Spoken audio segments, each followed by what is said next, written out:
Mama, help me. What? What happened? Weren't you on a field trip? I don't want to go. I was stunned when my daughter, who had left the house smiling, ready for her field trip, came back home in tears. I couldn't understand why she was home. For a moment, I was completely at a loss. Seeing her in such a state, I spoke to her gently. At the same time, a new question arose in my mind. How did you get back home? She was supposed to go to the amusement park by bus with her school. It didn't make sense for her to be back home 2 hours after she left. Choking back tears, she slowly replied, I came back in a car. They told me to get off right in front of the house. A car! I couldn't hide my surprise and raised my voice. Was it someone you know? It was Dad. What? I immediately called my husband, unable to stay calm. Hello? What's going on? What do you mean? Susie's back home. I don't know anything about that. The call was abruptly ended. Filled with anger, I clenched my fists. Can you tell me what happened? Yeah, look inside my backpack. Inside her backpack, I found a mess. The lunch I packed with her favorite foods was scattered everywhere, the lid open. The juice in her water bottle was gone too. Did Dad do this? Yes. I left Susie with a friend and headed to my husband's office. I couldn't forgive him for ruining the field trip she had been looking forward to. Bursting into his office, I was ready to fight for my daughter. I'm Mindy, a stay-at-home mom in my 30s. I live with my husband, Tom, who's 3 years younger than me, and our 6-year-old daughter, Susie. But Susie isn't a child born to both of us. She's my daughter from a previous relationship. Maybe you should think about remarrying? Yeah. Still can't forget him? I lost my first husband in a car accident for years before marrying Tom. My mom, worried about me, suggested I remarry, but I just couldn't think about it positively back then. At that time, I was working as an office temp, doing my best to provide for my daughter. That's when I met Tom. Aren't you working too much lately? Always staying late at the office. It's nothing new. I'm fine. I'm worried about you. Let me help so you can finish up early. Tom had just joined the company and was always kind to me. Honestly, I was trying not to get involved with men much at that time. But I couldn't push Tom away, probably because he reminded me of my late husband. You don't have to pay so much attention to me, you know? Eh? Why's that? Why's that? Because I like you, Mindy. Huh? His sudden confession caught me off guard. But I'm divorced, you know. That's okay with me. And I have a child. There was a brief pause, and I thought I saw Tom's eyebrows twitch. It's okay. His words shook me. I was happy, but responding right away seemed too irresponsible. I can't answer right away. I understand. I'll wait for as long as it takes. When I got home, I was really torn about what to do. Later, I made a proposal. It was to meet my daughter. If Susie accepted him, I'd consider his confession. Hi. I'm Tom. I'm Susie. Nice to meet you. The following weekend, the three of us went out together. To my surprise, Tom and Susie's bond deepened more than I had expected, resembling that of a real father and daughter. Seeing this, I felt reassured and decided to give my answer. About what you asked before, if I'm okay, then yes, I'd like that. Really? That's great. And so, we started dating. 6 months later, we got married. I was excited about our new life together, but marriage doesn't always go as planned. Our new life began in a home we rented. Susie seemed happy, which put me at ease. However, that was only in the beginning. Now that we're married, I want you to be a stay-at-home mom, Tom said. What? Why all of a sudden? I think it's better for Susie. But Susie's starting elementary school this year. Tom's expression turned irritated. Besides, working together in the same company is inconvenient, considering what others might think. Maybe, but let's go with that, okay? His earlier annoyed look disappeared, replaced by a smile. Not wanting to argue just after getting married, I reluctantly agreed to his proposal. And from there, our relationship gradually worsened. Okay, I'm off to the hair salon. Please take care of Susie. Sure. Got it. See you later. Have a good time. And I left.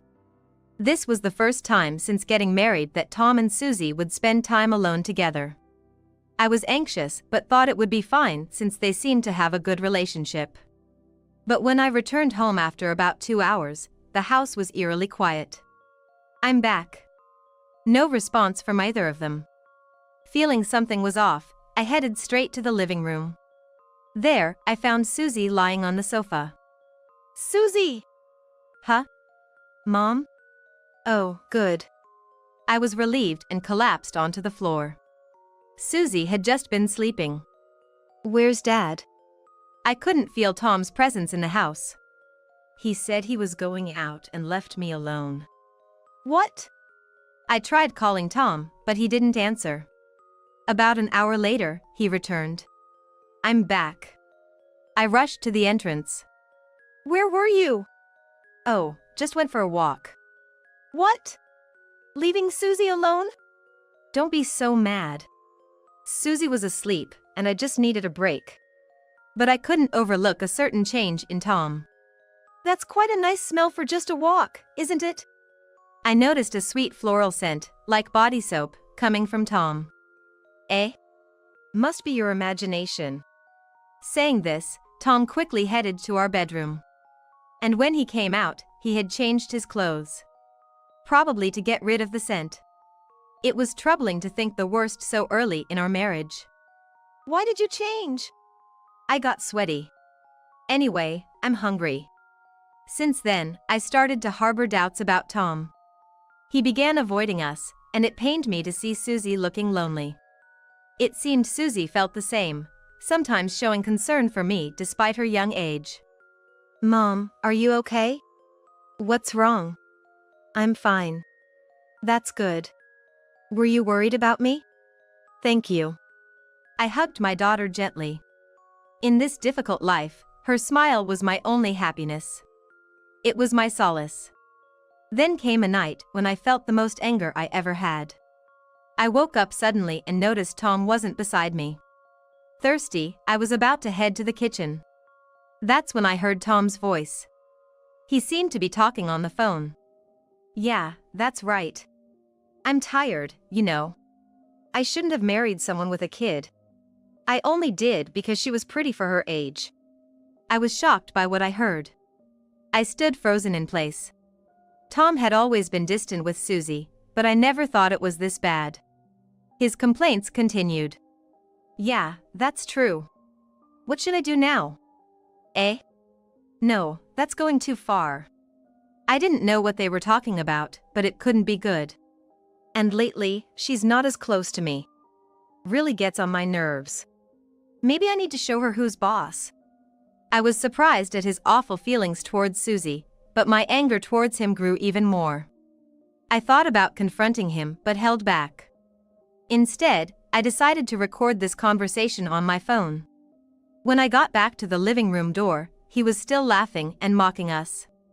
I won't forgive this. So, I recorded the conversation as evidence. Well, I'm going to bed now. See you. I quickly got into bed. I spent the night awake, unable to sleep. And it wasn't just Tom that was the problem. His mother was a big issue too. Mindy, aren't you thinking about moving in together soon? I'm sorry, but we don't have any plans for that right now. Has your husband agreed to this? I'll talk to him later. Sigh. I allowed my son to marry a divorced woman with a child. It seems Tom isn't keen on it either. That's because you've been saying things to him. No way! His mother thought I had stolen her precious son. Even Tom seemed a bit fed up with his overprotective mother. Originally, she had suggested we move in together as a condition for allowing our marriage. But it was my father-in-law who stopped it. That happened when we went to his parents' house to announce our marriage. You don't have to insist on living with us. That's not the point. Please be quiet for a bit. What matters are the feelings of these two. What do you think, Tom? I might consider it eventually, but for now, I want to live with just the three of us as a family. Then it's settled. Tom says so, it should be fine. If Tom says so. Thus, we got married and started our life as a family of three, but now, the hopeful person I was back then is gone. And I never could have imagined what would happen next. Hear this. What is it? Susie handed me a field trip notice when she returned from school. A field trip, huh? That's nice. Yeah. I'm excited. She looked genuinely happy. And seeing her like that made me happy too. Then Tom came home. What are you two happily chatting about? Susie's got a field trip coming up. Oh? Where to? An amusement park in the next state over. Ah, that big place. It felt like a pleasant family conversation, which had been rare lately. Susie seemed satisfied, talking and smiling with Tom. But at that time, Tom was thinking of something terrible to do using Susie's field trip. I'll be home late tonight, so don't wait until dinner. Okay. Tom, who started coming home late more often, seemed unusually happy when he did return. Something good happened? Eh? No, nothing special. Hmm. But again, there was the scent of body soap coming from him. I wanted to let Susie have her field trip without any issues, so I chose to tolerate it this time. Then, on the evening before Susie's field trip, I'm home. Ah, what a day. You're late again today. What? You got a problem with that? No, not at all. Oh, by the way, I'll be going into work in the afternoon tomorrow. Okay. Got it. At that moment, I didn't think much of his words. Looking back, it was strange, but maybe my interest in Tom had faded. And then the next day. Huh? Tom, you're leaving already? I thought you were working in the afternoon today. Yeah, I was, but I have some things to do. So I'll be heading out early. With that, Tom hurriedly left for work. He seemed a bit flustered, but my attention quickly turned to Susie. Got everything? Yeah. Then have a good trip. Bye, I'm off. Susie left with a beaming smile. She had been looking forward to the field trip ever since the day it was announced. Recently, she seemed a bit down due to my husband's behavior, but I thought this trip would cheer her up. But I was about to realize my mistake. It was about 2 hours after Susie had left. I guess she's probably at the amusement park having fun by now. As I thought this, I heard the sound of the door opening. When I went to the entrance, there was Susie, saying, "Mom, help me." What? What happened? What about the field trip? I don't want to go. I realized this was no small matter. The smile I saw in the morning was gone, replaced by large tears. I couldn't understand why she was home, and for a moment, I was completely lost for thoughts. Overwhelmed by her state, I gently spoke to her. Let's go inside for now. Okay. I sat her down on the sofa and observed her, but she didn't seem to be injured. At the same time, a new question popped into my mind. How did you get back home? She was supposed to go to the amusement park by bus with her school. It's impossible for her to walk back home from there. Sobbing, Susie slowly answered. I came back by car. I was dropped off right in front of the house. A car! I raised my voice in surprise. Was it someone you know? It was Dad. What? I couldn't sit still and called my husband. Hello? What's going on? What do you mean? Susie's back home. I don't know anything about that. The call was cut off abruptly. I was filled with anger, clenching my fists. Can you tell me what happened? Yeah, look inside my backpack. As Susie suggested, I looked inside her backpack and found a mess.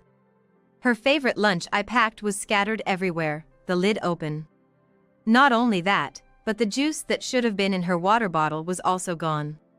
Did Dad do this? Yes. Understood. I left Susie with a friend and headed to my husband's workplace. On the way, I got a call from the school. Is this Susie's mom? Actually. Yes, I am. Is this about Susie? The teacher who called sounded panicked. In my anger towards my husband, I had forgotten that Susie's absence would naturally be a concern. Do you know anything? She just came back home a while ago. Back home, so that means? The teacher sounded like she knew something about the situation. Do you have any idea what might have happened? I heard from other students that a man took her away. I see. Anyway, my daughter is safe now. I'm really sorry for the trouble. I'm glad Susie is safe. There's one more thing I'd like to ask. After a bit more conversation, I hung up the phone. It was probably my husband, Tom, who the teacher mentioned. And it seems like he did something outrageous. Maybe he acted on what he talked about over the phone before. Disrupting the field trip Susie was so looking forward to. I couldn't forgive him for that. All right, let's go. When I arrived in front of Tom's workplace, I took a deep breath. It had been a while since I'd been here. I knew where Tom's office was. Mindy? Oh. There was a colleague from my temp days. One of the few friends I had back then. What brings you here today? Just something. You're here for your husband? Sort of. Still a happy couple, huh? I'll leave you to it then. My former colleague didn't know the situation, and it hurt a little. But I couldn't back down now that I had come this far. I burst into Tom's office. Everyone inside looked at me. Including Tom. Why are you here? Tom approached me as he noticed me. What are you doing here? I came to see you. This is a workplace. Please leave. The office was abuzz with our unusual situation. I thought it might not be bad to let everyone know Tom's true nature here. I came to talk about Susie. That's something we can discuss at home. No. It has to be here. What? What nonsense are you talking about? Everyone here will find out what you did to Susie. Then someone from the back of the office approached. It was my former manager. It's been a while. Hello, it's been a long time. Manager, please say something to her. The manager thought for a moment, then spoke slowly. No. I'll take responsibility here. You have an urgent matter, right? Yes. I replied confidently. So, why did you do that? Do what? Making a mess of Susie's backpack, then bringing her home. People saw it. He grimaced for a moment, then became defiant. Susie wasn't feeling well, so I brought her back. That's all. Then why were you at the amusement park? It's her first field trip to an amusement park in elementary school, right?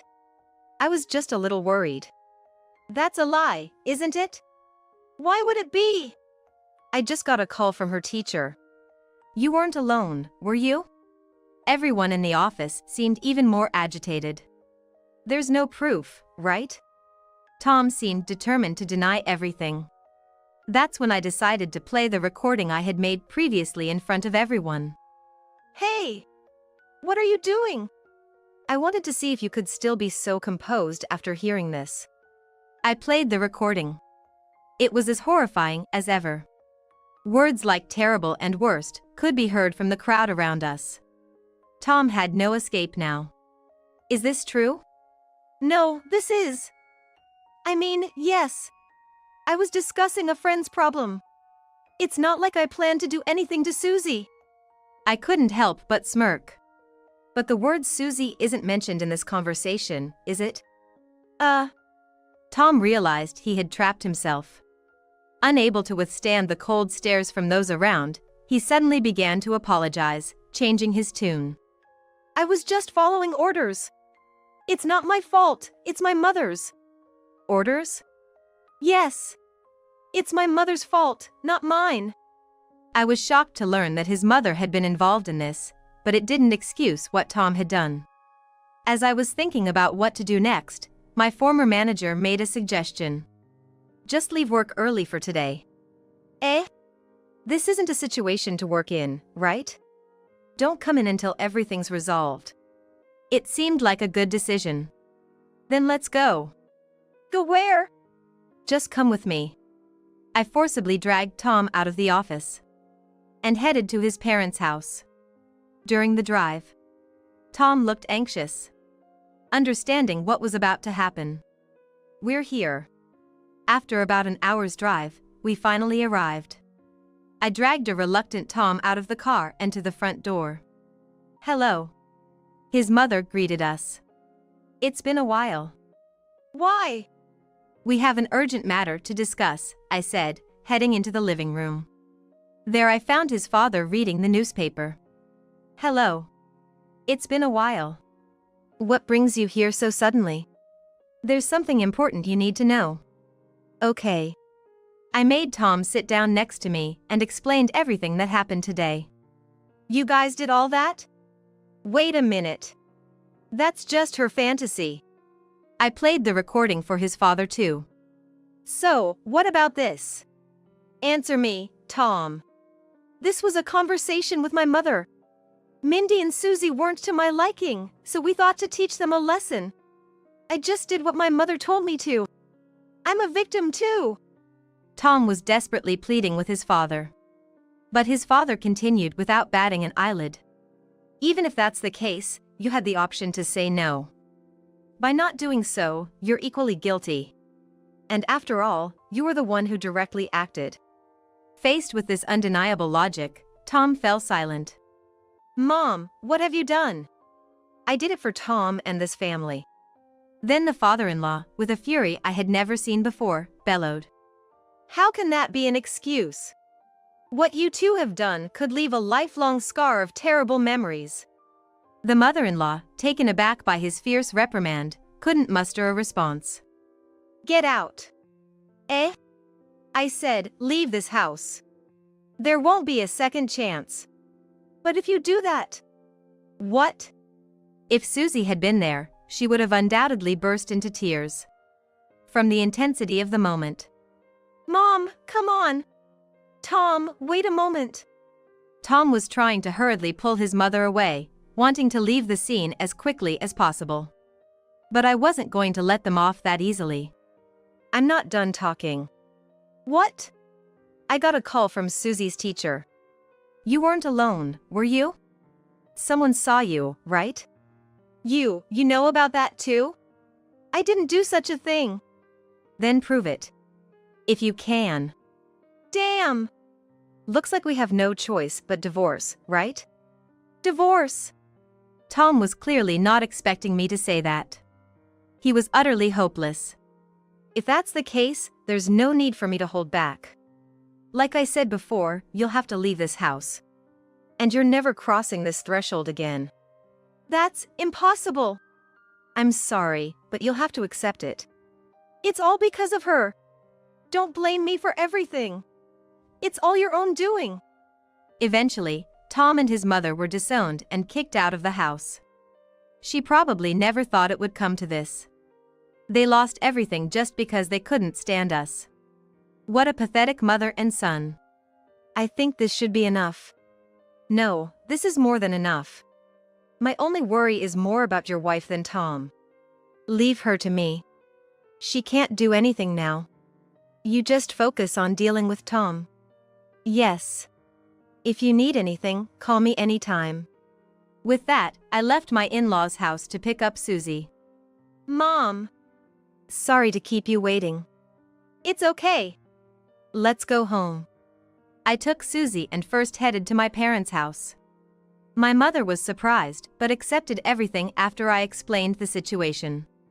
Then, I went to a lawyer's office to discuss divorcing Tom and his wrongdoings against Susie. I prepared the divorce papers and contacted Tom. The divorce papers will be arriving soon. Please take care of it. You're serious? Of course. I'm also going to ask for alimony.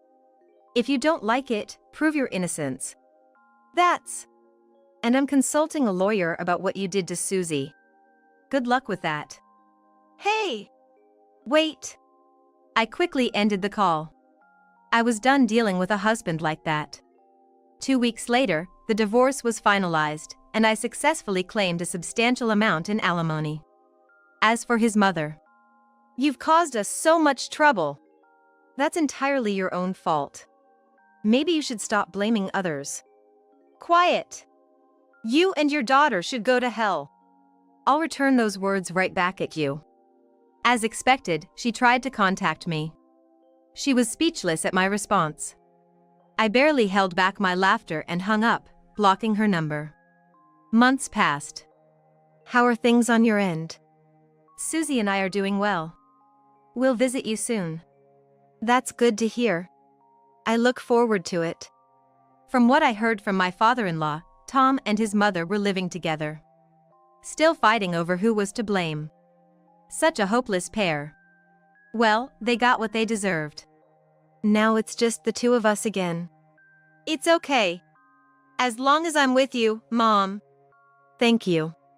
It was just Susie and me again, but it was for the best. Staying with a man like that would have been harmful to her upbringing. From now on, Susie and I will support each other and move forward together. My name is Michelle Johnson. I have a husband who's 2 years older than me and a daughter in elementary school. Both my husband and I work. I was a dedicated designer at a certain apparel company. Then one day, I received a phone call at work. What? My parents were in an accident.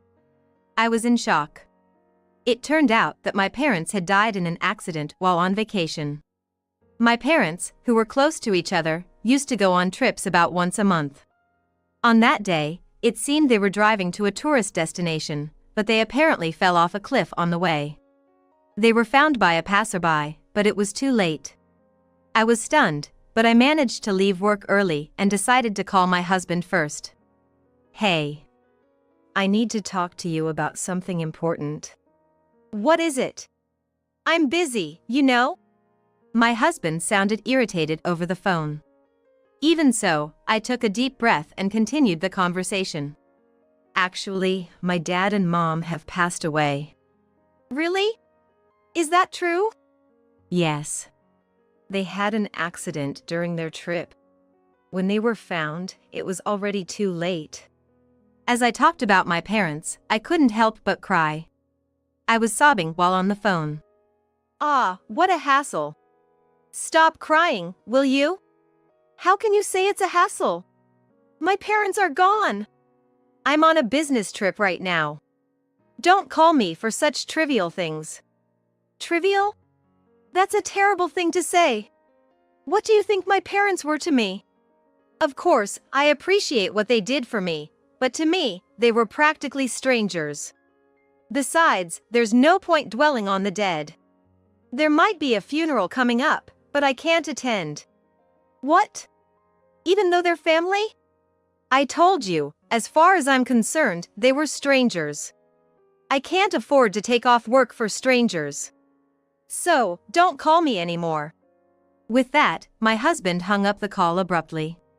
I wondered how he could say such cruel things. At that moment, I felt something break inside me. In the beginning, my husband always put me first and seemed to care a lot about me. When he found out I was pregnant, he cried with joy, and during the pregnancy, he was very considerate, almost to the point where I felt embarrassed. Even after our daughter was born, we used to have a good time together, but about a year ago, he started acting distant towards me. He stopped coming home often, and his attitude towards me grew colder. It wasn't that he disliked me, he just seemed to lose interest in me. He used to notice even the slightest changes in me, but now, even if I cut my hair short, he wouldn't care. No matter how much I tried to dress up to catch his attention, he would ridicule me instead. Come on, at your age, why are you wearing that outfit? You're not young anymore, stop wearing floral skirts. You look shabby. That's horrible. You used to compliment me. You've gained weight since we got married, haven't you? I guess having a child really takes away a woman's charm. This is like a fraud. He would mock my appearance like this. His unkind words hurt me deeply. Our daughter seemed to notice that we weren't getting along. She always seemed worried about me when I was being subjected to his harsh words. One day, as I sat in the living room, deep in thought, my mother-in-law, who was living with us, came over. Actually, we built our own house and started living with my in-laws when our daughter started elementary school. Seeing me cry, my mother-in-law looked displeased. Hey, what's a grown woman like you crying for? Actually, my dad and mom just died. What? How? They had an accident on their trip. Both of them gone at once, they really were inseparable. But hey, you're lucky to get the insurance money for both of them. Let's go out for a nice meal with everyone to celebrate. How can you say that? My parents have died. How can you be so cruel? People die eventually, it just happened sooner for them. Stop crying and get dinner ready, will you? I'm hungry. My mother-in-law is what you'd call a classic case of a difficult mother-in-law. I had hoped that hearing about my parents' death, she would offer some kind words. But it seemed she didn't have a compassionate bone in her body. So, I started preparing for the funeral with the help of my relatives. My husband, claiming he was too busy with work, didn't even attend. I couldn't believe how heartless he was. After my parents' funeral, I decided to start preparing for a divorce. Once everything was in order, I left a voicemail for my husband, who was still on his business trip. I'm going on a long business trip. Please, take good care of your parents. That's all I said in the message. I had no more regrets. I left the house where I had lived for so many years with my belongings. A few hours later, while working at the office, I was called in by HR. My husband, drenched in sweat, had come looking for me. I had been ignoring his calls. He probably thought he'd find me at work. Truthfully, I didn't even want to see his face anymore, but I didn't want to cause a scene at work, so I reluctantly agreed to meet him. When I stepped into the entrance, there he was, looking extremely flustered. Michelle! What's this all about? Mom and Dad are in a mess. Give me a break. I'm sorry, but you can't just show up like this. I'm working, you know? Besides, weren't you supposed to be on a business trip? I rushed back as soon as I got Dad's call. After you left, they were struggling without you. Mom's in the hospital, Dad's bedridden, and your stuff is gone. What happened? I decided to explain everything to him, step by step. Your mother's diabetes got worse, and she had to be hospitalized urgently. You knew she had diabetes, right? I knew, but it wasn't a big deal, was it? She always seemed fine at home. She might have looked fine, but her condition was serious. She collapsed with a severe headache. After some tests, they said she needed to be hospitalized. She wasn't taking her medication or going to her doctor's appointments, so her condition worsened. And why is Dad bedridden? Your father threw out his back trying to take your mother to the hospital. He's always had a weak back. And trying to lift your mother, who's nearly 220 pounds, didn't help. What? Really? My husband was visibly shocked and speechless for a while. My mother-in-law had been suffering from diabetes for about 2 years. She always loved greasy foods and high-calorie snacks, often snacking whenever she had time. I tried to make low-calorie meals for her, considering her condition, but it seemed more annoying to her than anything else. What is this? The meatloaf hardly tastes like meat. I added soy pulp to the meatloaf, thinking it would help you feel fuller and be better for your health. This is inedible. I don't want to eat such a poor meal. I'm not eating this food. With that, my mother-in-law threw the meatloaf I made into the sink. This wasn't the first time she had discarded a meal I prepared. Even seeing her do this, my husband turned a blind eye. Worse, he would sometimes blame me for it. Can't you stop doing things that upset Mom? Like that meatloaf, you're practically picking a fight. I was thinking of her health. If she keeps eating high-calorie meals, it could be life-threatening. That's none of your business. Let her eat what she wants. And don't you dare do something like this again. I'm the one who has to deal with the fallout. As for my father-in-law, he never got involved in our arguments. It was more about not wanting to get dragged into it than indifference. I can't believe I put up with my husband and mother-in-law for so long. I had thought about divorce many times. But I hesitated because I didn't want to take my daughter's father away from her. Living without a father isn't always seen positively. But I can't live with this man anymore. I've made up my mind. I'm sorry, but I don't want to talk to you anymore. Can you please leave? I don't want to cause trouble at work. No! I need answers. Let's talk properly. Fine. Let's go somewhere else. It was lunchtime. So we decided to go to a nearby cafe. As soon as we sat down, my husband asked, So, what are you going to do about Mom and Dad? You're gonna quit your job and take care of them, right? What? Why should I, a stranger, take care of them? They're your parents. You deal with it. They're your parents, so you should take care of them. Stranger? They're my mom and dad. Sure, we're not blood related, but we're still family. Well, we're going to be strangers soon, so it's none of my business anymore. Why should I care for your parents after we're divorced? Strangers? What are you talking about? He seemed to be missing the important point. Didn't you see the divorce papers I left in the living room? I've already filled in my part. I need you to sign it too. Divorce? He was so preoccupied with his parents' situation that he hadn't paid much attention to the house. He was so shocked that he stood up abruptly.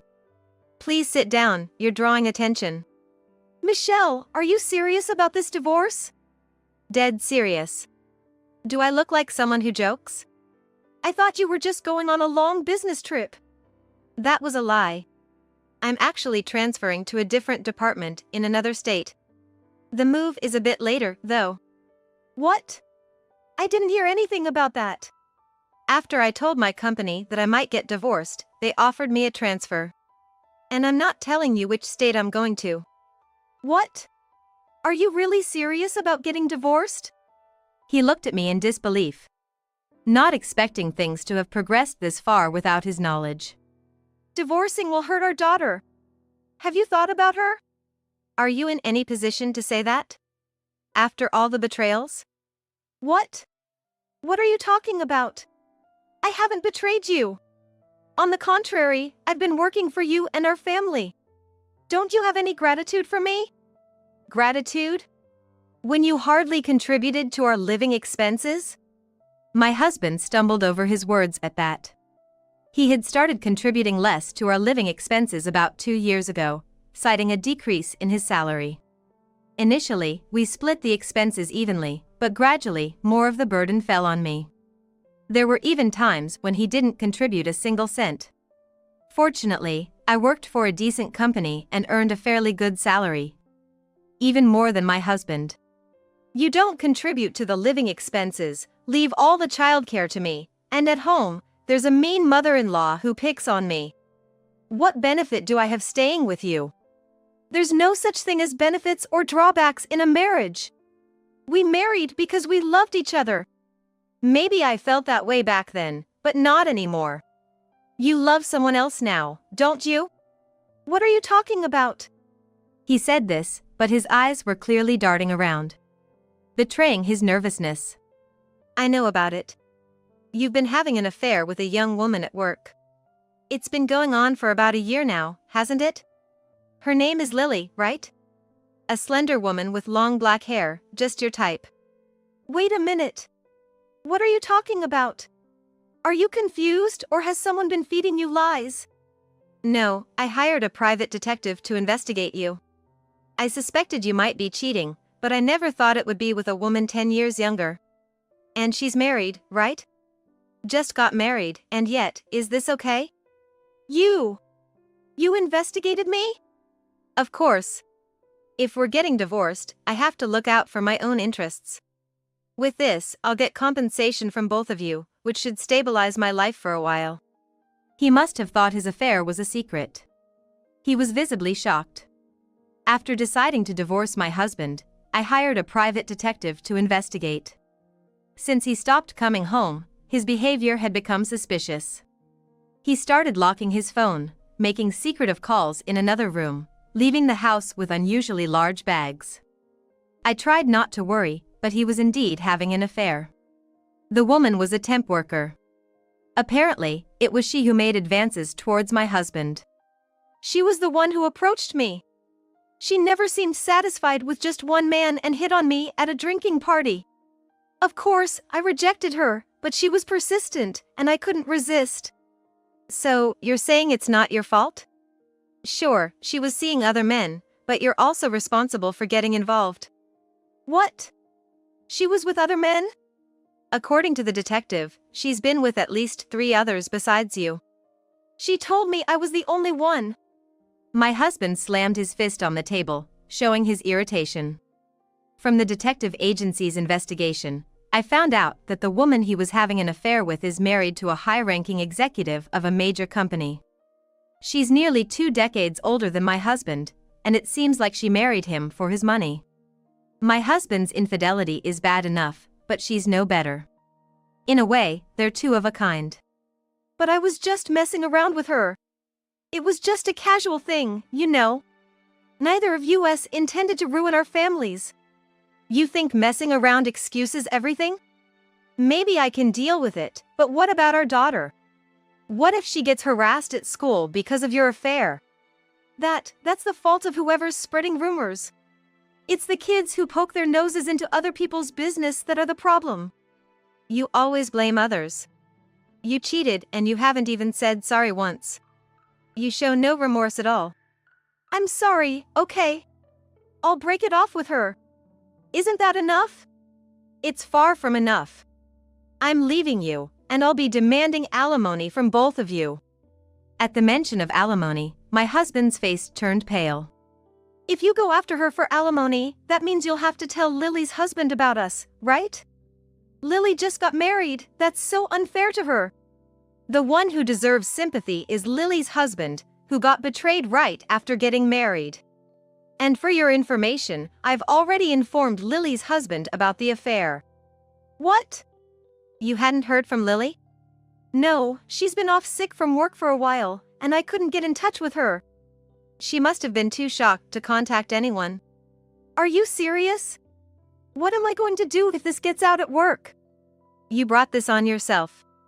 And you two were using your paid leave to meet up, weren't you? How do you know all this? You've been on business trips a lot lately, so I asked your company about it. They said you weren't on any trips, just using your paid leave. I checked, and Lily was off on the same days. You were meeting up, right? What? My husband fell silent, looking down. He must know he's caught. Just then, an unexpected person approached us. What are you doing here? Weren't you on paid leave today? Boss? It was my husband's boss from the same department. Apparently, the boss often comes to this cafe around lunchtime. My husband looked embarrassed. You said you needed the day off for family matters, right? Yes, that's right.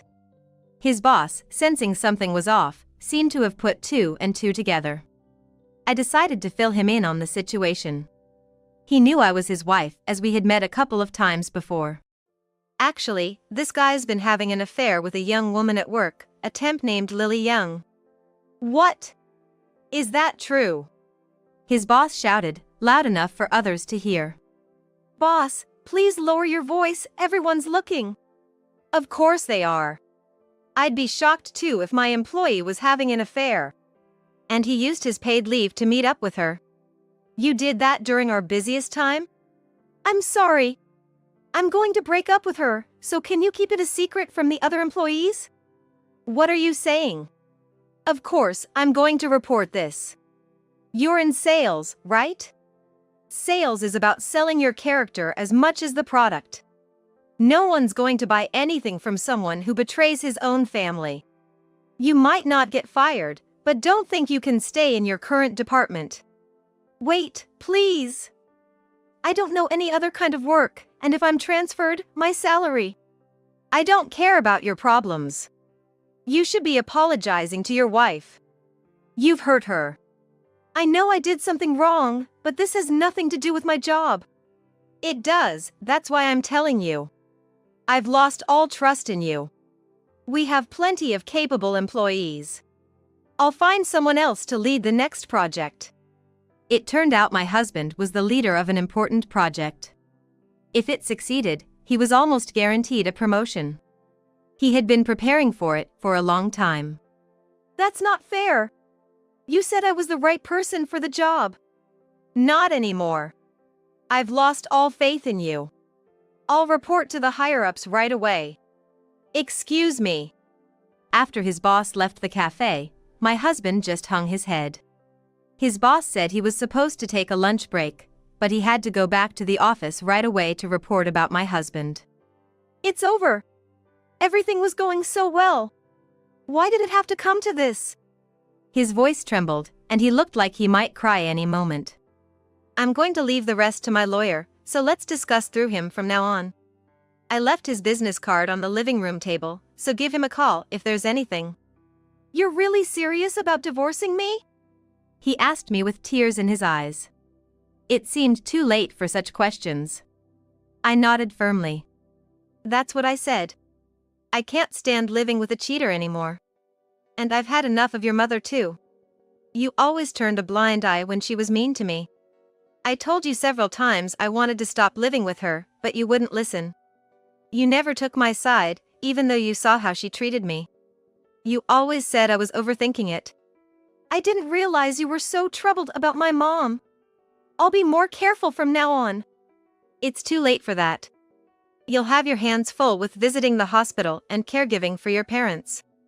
There's no way I can manage that. Hospital bills aren't cheap, and I have to work. How am I supposed to take care of my dad? Maybe you should consider changing your job. It's gonna be awkward at your current company anyway. Don't say it like it's easy. Please, I'm sorry for the affair. Come back to me. It's impossible. I've already arranged for a transfer at work, and our daughter is preparing to transfer schools too. I don't want to get divorced. Then, in the cafe, he started crying loudly. He looked like a child who couldn't get the toy he wanted. I was so embarrassed that I decided to leave him there and walk out. He continued to cry even after I left. And it seems some young people in the cafe found it amusing and recorded it, uploading it to social media with a blurred face. Although the video was quickly removed, it seems his colleagues saw it. We officially divorced through our lawyers. I demanded a lump sum in alimony from both my ex-husband and his mistress. I also arranged for my ex to pay child support for our daughter, with my lawyer making sure he keeps up with the payments. His mistress ended up divorcing her husband too. My ex-husband was also sued for alimony by her ex-husband. Both my ex and his mistress found it hard to stay at their jobs and left, seemingly running away. They dated for a while, but she left him because she didn't want to take care of his parents. She's still young, so she probably ran off to some other guy. Now, my ex has to take care of his father at home, so he's not working full-time, just getting by with part-time jobs. As for me, I'm focusing on my work in my new department. I've been given important tasks and even got a small raise. My daughter had to transfer schools, but she's made friends quickly and seems happy. I've become a single mother, but I have no regrets. I'm sure my parents are watching over me. I want to live strongly, watching over my beloved daughter's growth. I'm going to remarry this woman.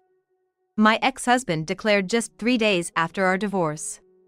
He brought his new partner to my parents' house, where he ambushed me to make this announcement. It seemed he wanted to see my frustrated reaction. Beaming with pride, he said, "As you can see, she's incredibly beautiful. She's kind, gentle, and comes from a prestigious family. Her father is a CEO. She's the perfect wife." I couldn't care less about my ex-husband's new partner, but I was curious about the woman who would come all the way to my parents' house. When I glanced at her, she slightly lifted her hat, and our eyes met. I recognized her face, and for a moment I was stunned, but then I burst into laughter. I'm Aileen Standish, a 40-year-old working in IT. My husband, Tyler, was also my age. We had known each other since high school. Back then, Tyler was the life of the party, always involved in school or sports events. He was popular with everyone, and even captained the soccer team. I, on the other hand, was introverted, preferring books over social events, the complete opposite of Tyler. Despite our differences, we ended up attending the same university and even in the same faculty. Tyler was full of questions. You're Aileen, right? Do you live nearby? What's your major? Made any friends? I'd never had a male friend, so I was overwhelmed and initially kept quiet. Even so, my husband didn't stop talking to me, so gradually I opened up and we became close. Tyler always had a naive side to him. Like the time he thought he was scouted by an entertainment agency, but it turned out to be a suspicious venture asking for a $10,000 membership fee according to my research. Sometimes he almost fell for an easy-to-understand scam. I couldn't leave him alone, and while I was trying to take care of him, he told me, "I can't live without you," who is a reliable person. I started to think that there was no such thing, and we decided to start dating. When we started dating, I knew that he was cute, even though he was more motivated than anyone else, but he was kind of lazy. He had a certain charm, despite his cluelessness. Our relationship flourished, and we eventually married after graduating and finding jobs at different companies. We were happy. My husband also worked diligently and helped with the housework, and we got along well. At the height of such happiness, there was new good news. I became pregnant. I was hoping that my husband would become a little more manly and reliable because of my pregnancy, but he often said, "Dinner? I'm sick today, so maybe get something from the supermarket today?" Again? "I'll wait until you feel better, so go ahead and make me some food," he said, giving no indication that he cared about me as a pregnant woman. What's more, when my belly started to grow little by little, he often made comments like, "You've really gained weight. You look like a wrestler." I was often irritated with my husband, but for the sake of my unborn child, I was careful not to accumulate stress by going home to take a breather. After a long pregnancy, I safely gave birth to a baby girl. I named the baby Hannah. There were many things I didn't understand and difficulties raising my child for the first time, but I was very happy spending time with my daughter and husband. A year has passed since my daughter was born, and my maternity leave has ended, so I returned to work. I was originally working full-time, but balancing childcare and work was harder than I expected, both physically and mentally. In the end, I consulted with my husband and coworkers and decided to switch to part-time. When I started working shorter hours, my husband's sloppy personality escalated further. "Hey, have you cleaned the bathroom? Just do the cleaning yourself," he said. "Your working hours are short, so you should have some free time." While I was preparing dinner, my daughter suddenly started crying. "Hey, I can't keep my hands off it, so please take care of Hannah and change her diaper." When I said that, he retorted, "I can't do it. I'll never be able to change a diaper. It'll hurt my nose, too." The days were tough, but to be honest, I had gotten used to the situation, and before I knew it, 8 years had passed. Now that my daughter is 8 years old, I don't have much to do with her anymore, so I was planning to put even more effort into my work from now on, but suddenly my husband said, "I'm quitting my job." "What do you suddenly say when our daughter is finally grown up?" He said things like, "I want to grow more. I don't want to be just a worker." My husband sometimes behaves in strange ways that surprise everyone around him, and I call them seizures. I watched him for a while, thinking that it was just another of his whims, when he suddenly announced that he was quitting his job, but his desire to change jobs never seemed to subside. Finally, without consulting me at all, he simply said, "I found a new job, so I'm quitting my job. I'll start working at the new company in 2 days." I thought I would stop them if they were trying to do something suspicious again, but when I looked into the company, thankfully, it was a reputable company. But at this new job, Tyler's delusions grew. He started talking about becoming the CEO and demanding respect as a future leader. My daughter and I were simply bemused by his antics. Things only got worse with Tyler's behavior and attitude. "You look older now. All the young girls at work are so pretty." "Huh? You're getting older too. It's natural for everyone. I know, but you could at least try to be more fashionable. Look at this woman, she's got 2 kids and still looks stunning. He was showing me a photo of a popular Instagram influencer. I was annoyed at being compared to her.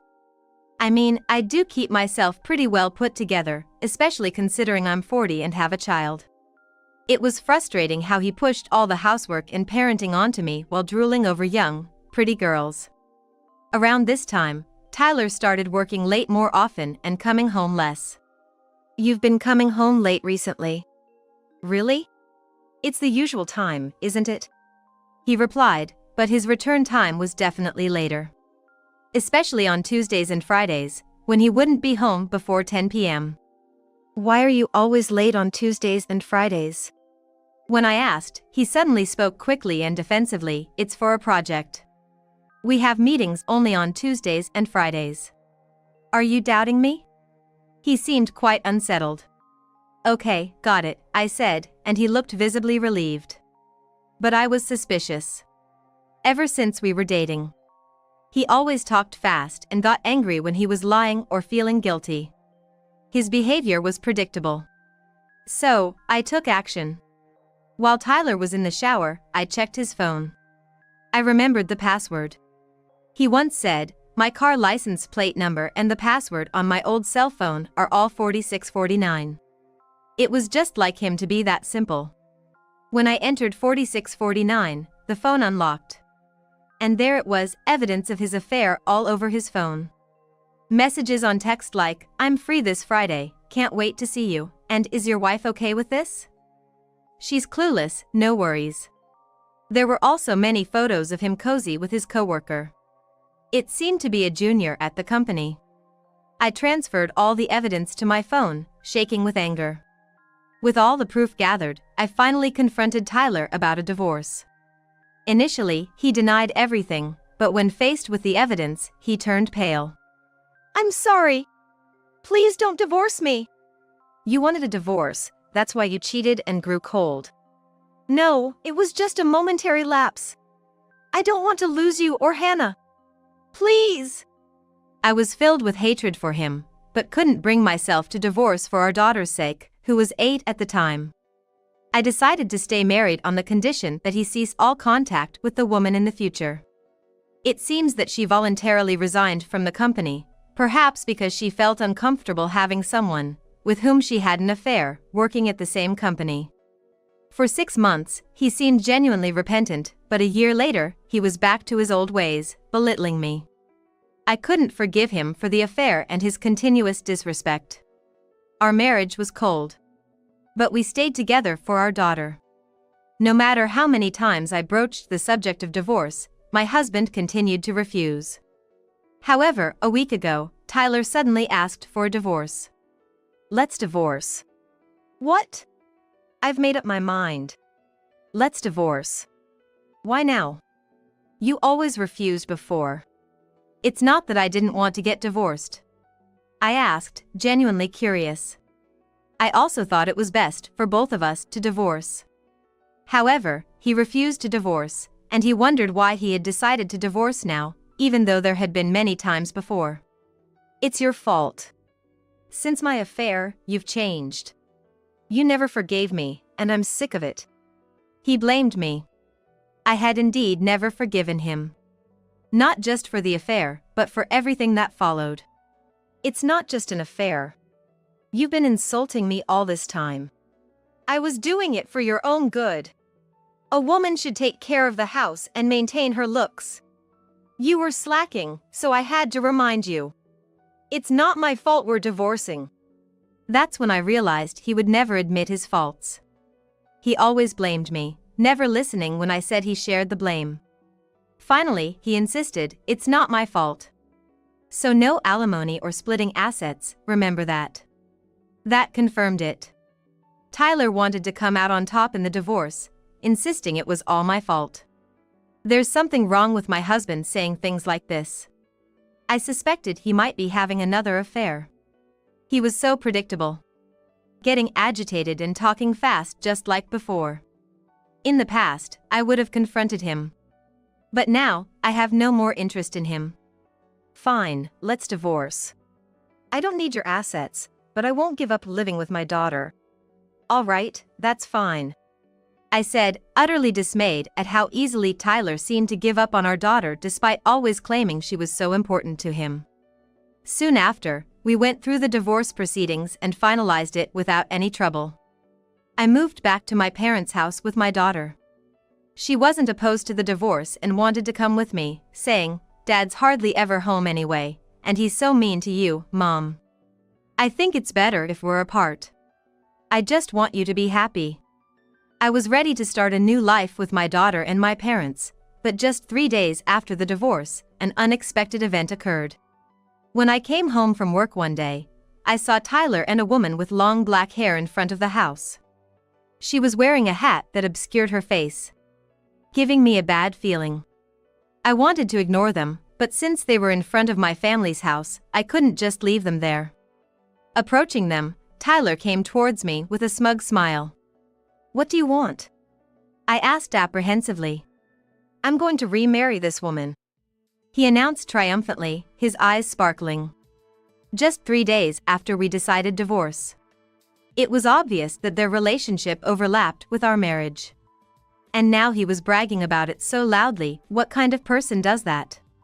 Has my husband started having strange seizures again? I couldn't help feeling disgusted, thinking this was another one of Tyler's bizarre episodes. I tried to show my disgust openly, but Tyler, absorbed in his story, didn't seem to notice. He went on about his new wife, unasked. "As you can see, she's incredibly beautiful, kind, gentle, and her father is a CEO. She comes from a prestigious family. She's the perfect wife." Though I didn't care about Tyler's new partner, I couldn't help but peek at her face. When she slightly lifted her hat, our eyes met. And I recognized her face instantly, freezing for a moment. Seeing me, her face turned pale. I couldn't help but burst into laughter. "Stop it, this is too funny." "What are you laughing at?" "Because I know this woman very well. The easy target you mentioned, Tyler, was actually you." Tyler naively responded, "A target? You two know each other? What a small world." Meanwhile, the woman, trying to leave, said to Tyler, "I'm feeling sick, can we go home now?" Her name is Natalia, and she's trying to leave right now, as if she can't stay here anymore. But Tyler stopped her. Laughing cluelessly, "What's wrong, Natalia? I didn't know you knew Eileen." Natalia tried to stop him, saying, "Stop it. We should go home," but my ex-husband showed no signs of coming home. "How did you know each other?" he asked us, so I explained. Actually, we had worked together for about 7 years. We had been working together for 7 years. While I was explaining my relationship with Natalia, she seemed quite upset and uncomfortable. However, Tyler doesn't notice her behavior and tells me how perfect she is. She's a 29-year-old beauty, graduated from a prestigious university, kinder and gentler than you, a great cook, and a perfect wife. I'm glad I divorced you. I'm sorry that I'm the only one who is happy, he said sarcastically. Huh? What a lovely woman. I tried to empathize with him, but I couldn't stop grinning. When he saw me grinning without crying or feeling regret, he started to get irritated. Why aren't you more upset? Crying and screaming? Or are you speechless because my new wife is just too perfect? I see. Tyler must have come to show off his new partner, hoping to see me upset. But honestly, I felt neither envy nor regret. I had no feelings left for my ex-husband, and it didn't matter to me whom he remarried. However, the fact that his new partner was Natalia was just too amusing. Seeing Natalia's face turn pale, I decided it was time to reveal her true identity to Tyler. I was just surprised by your new partner, Natalia. I guess Natalia was famous at the office for being a beautiful high achiever. It's no wonder you're shocked that such a perfect woman would marry me. Yes, indeed. Natalia was quite famous. Natalia glared at me fiercely, silently begging me not to say more. Natalia, you said before you quit your job that you were having an affair with a married man, and it turns out that man was Tyler. What a surprise. Hey, you can't do it. Don't go around saying you're cheating. Tyler was momentarily taken aback by this revelation of his pre-divorce affair, but soon shrugged it off. It was about my stupid husband anyway. Seeing Tyler so smitten with Natalia, I decided to share more about her. Natalia was promoted quickly at work, maybe because she had a special relationship with the company president. Hey, wait a minute. When was it? I remember you said loudly during lunch break that all men are just wallets to you. That you could easily hook them by selling your body. What? You were famous for saying that you slept with the bosses for promotions or money. That's a lie. You must be mistaken. Right. But it was a mistake to get involved with the president. His wife found out about the affair, leading to your firing, right? Stop it. Don't make up lies. It's not true. Tyler, she's just jealous because we make such a perfect couple. Natalia desperately tried to convince Tyler. Then how about this? Can you still call it a lie? I said, showing them a photo on my phone. It was a video of a drunken Natalia at a company party. Men are just wallets. Buy some ready-made food, plate it up, and they think you're a great cook with no taste. Just undress a bit, and they'll pay you. Now I can pay off my debts. Natalia ranted in the video. It was hard to see her as the gentle and kind person Tyler believed her to be. So all the meals you cooked were actually store-bought? And you have debts? Tyler asked, confused. Yes, Natalia had a lot of debt. Tyler, in a panic, asked her to explain, but she fell silent. Oh, and Natalia isn't 29 years old. She's 2 years younger than me, so 38. Natalia had lied about her age. Sure, she looked young thanks to the money she received from men for Botox injections and cosmetic surgeries, but claiming to be 29 was a stretch. Tyler's lack of judgment in women was truly laughable. And she's not a CEO's daughter. Her dad works in a factory. So that's why you were so adamant about not meeting your family. It's all lies, isn't it, Natalia? Was there even one true thing in what you said? Tyler's face turned red with anger as he confronted her. I'm sorry. Natalia stammered, caught in her web of lies. It's astonishing that Tyler didn't notice any of Natalia's lies, but that's just like him. He judged her solely based on being young and beautiful, never really looking beyond her appearance. That's the kind of person he is. Discovering that his seemingly perfect Natalia was a facade of lies, Tyler was in shock. Apparently, they met about 6 months ago, and Natalia had been bragging to everyone, "I've found an easy mark, even though he's married." They met at a social bar. While I also questioned Tyler's integrity for attending such places despite being married, Natalia targeted him because he boasted, "I work at a major company and earn a good salary." Hearing this, Natalia saw Tyler as an easy target. Despite noticing his wedding ring, she thought his money could help pay off her debts. Eventually, Tyler, wanting to divorce me to remarry Natalia, believed that by divorcing me quickly, he could use his income to support both of them. That's probably why she decided to marry Tyler. He probably thought he could start a new family with the younger Natalia. Tyler, looking at the apologizing Natalia with disdain, yelled, "I can't believe this. There's no way I can continue with all these lies." The irony of his own deceit was lost on him. He was just as guilty of lying as Natalia. "Tyler, you don't even work at that company, do you? And you always bragged about your high salary, but you earn less than me." That was... Stuttering, Tyler couldn't hide his disarray. Natalia, realizing Tyler's deceit, exploded in anger. "What? I was going to marry you thinking you were rich. What a letdown." She confronted him angrily and pushed him away. "Huh?" Tyler, stunned by her sudden change, was trembling.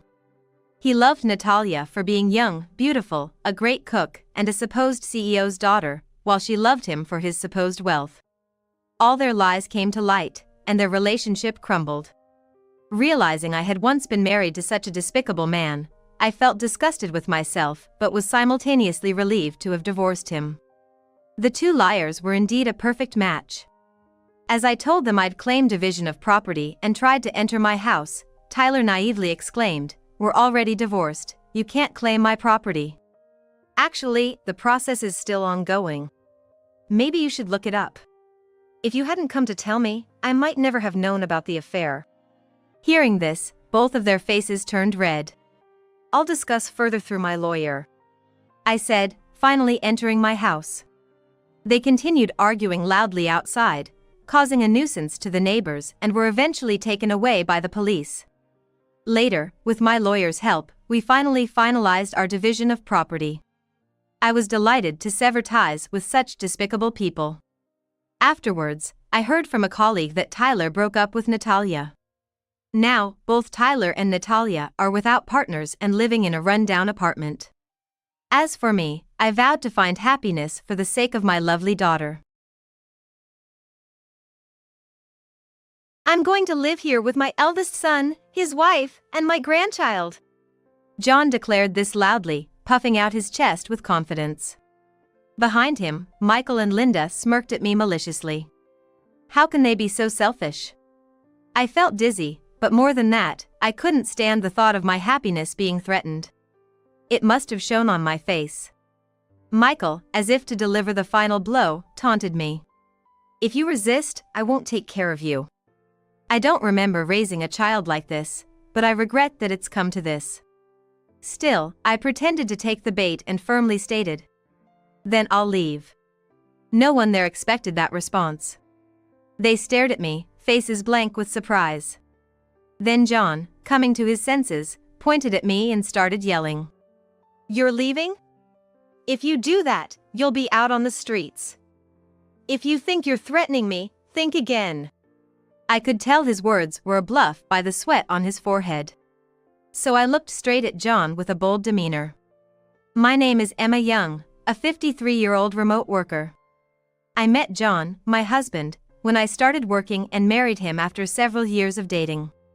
Shortly after we got married, I got pregnant and had a healthy boy, Michael. Michael is now married and has a child of his own. John used to be very kind, always caring for me. But a few years after our marriage, his attitude began to change. After quitting my job to become a full-time homemaker following childbirth, John's treatment of me grew colder, and I was often treated harshly. I considered divorce several times, but couldn't decide because Michael was still a baby. I thought raising a child needed cooperation, but that ideal was quickly shattered. If Michael cried at night, John would click his tongue, and if I couldn't prepare his breakfast due to lack of sleep, he would yell at me early in the morning. Despite this, I couldn't help but look forward to seeing Michael grow up. When Michael began to understand things, it was a joy to see who he would call first, me or John. I won that small battle. Knowing this, John started to engage more with Michael. For example, he would entertain Michael while I cooked, or he would willingly bathe him. As a result of John's continued indulgence, Michael, contrary to my hopes, began to mimic John's behavior. Once Michael could do things on his own, he became more mischievous. When I scolded him, he would retort with John's words. When Michael didn't clean up his toys after playing, I told him to tidy up, and he snapped back. "Shut up. If you want it cleaned up so badly, ask more nicely." Then, after I properly scolded him face to face, he would clean up with a disgruntled face, but soon he'd be back to his old ways. I worried he would become a nuisance to others and talked to John about it, but he said, "He's a boy, he needs to be energetic. He'll behave once he's older." Indulging him like this, Michael grew up mischievous. There were countless difficulties, but somehow, I managed to raise him until he graduated from college. It seemed like neither John nor Michael understood my struggles, and I felt burdened with unreasonable feelings as Michael started living alone. Honestly, when Michael left, I felt relieved and returned to living with just John in our house. Until then, Michael's presence had distracted me from John's bad behavior. But now, in the suddenly quiet house, John's negative traits stood out more. His attitude hadn't changed since our marriage years ago, but his unreasonable behavior now took a toll on my mental health. One day, when I was almost fed up, Michael brought a woman home. He said she was his fiancée and they were planning to get married soon. I was overjoyed that Michael, who had been nothing but trouble, was getting married. His fiancée, Linda, appeared strong-willed but was soft-spoken and very polite. She seemed an unlikely match for Michael, but I had no complaints since she chose him. John also approved of their marriage right away. They planned to live in Michael's current apartment after marriage, not with us, but the thought of a lively future made me happy. I know things are gonna get tough for you guys, so feel free to rely on me.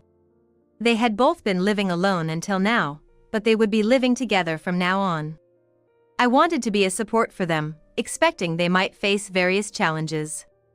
But after they got married, they frequently visited, taking over the living room from morning till night, joining us for shopping only to add unnecessary items to the cart and leave me to pay. I started to feel fed up with Michael and Linda's behavior. Then, when Michael and Linda, who used to frequent our house, suddenly stopped visiting, I received a surprising call. Hey, listen to this. We're having a baby. Michael sounded ecstatic over the phone. John and I congratulated them on their first grandchild. Good job, Michael.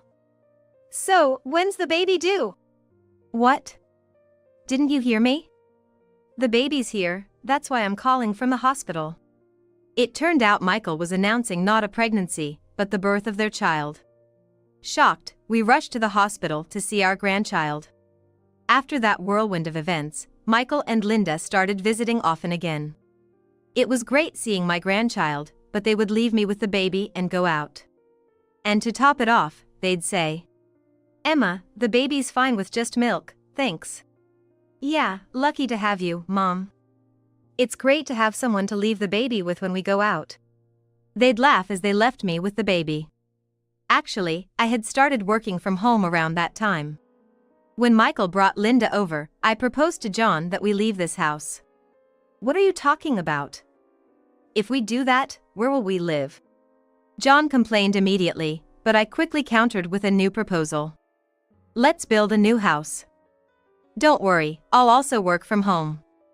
My parents are getting older, and I'm thinking of living with them.